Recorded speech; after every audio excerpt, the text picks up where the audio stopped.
আর 10টা ছেলের মতো লাইফ না আমার, ভালো করেই জানতা আমার বাবা নাই। আর আমি তোমার ওই ফ্রেন্ডদের বয়ফ্রেন্ডের মতো বাবার পকেট মানিতে চলি না, নিজে আর্ন করি, এত ইজি না। আমার মতো বয়সে যে ছেলে ইনকাম করে না, তারে গিয়ে জিজ্ঞেস করো কিভাবে ফাটে, মাথার মধ্যে কি পরিমাণ পেইন থাকে। আর আমি তোমারে ভালোবাসছিলাম চিপাই চাপাই ঘোরার জন্য না, সারা জীবন একসাথে থাকার জন্য। যেটা তুমি রাস্তায় রাস্তায় ভিডিও করা বলো না, আমরা বলি ফিল্ম মেকিং, যেটা আমি করতেছি। আর যেটা করার জন্য বাইরের স্টুডেন্টরা এক্সপার্টস লাখ লাখ টাকা দিয়ে কোর্স করে।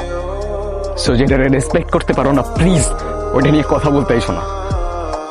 তুমি কি কোনোদিনও আমাকে মাফ করতে পারবে না? তুমি কোয়েশ্চেনটা তোমাকে করে দেখো, রিলেশনটা কি আর জোড়া লাগানো যায় না? রিলেশন জোড়া লাগানোর কথা বলতেছো, আমার ভাঙার ট্রাস্টটা কেমনে জোড়া লাগাবা তুমি? আমার এখন এখান থেকে চলে যেতে হবে, আমি তোমাদের সহ্য করতে পারতেছি না। দুনিয়াটা অনেক কমপ্লিকেটেড হয়ে গেছে। শহরটা যত ডেভেলপমেন্ট হচ্ছে না, মনুষ্যত্ব ততটাই তলিয়ে যাচ্ছে।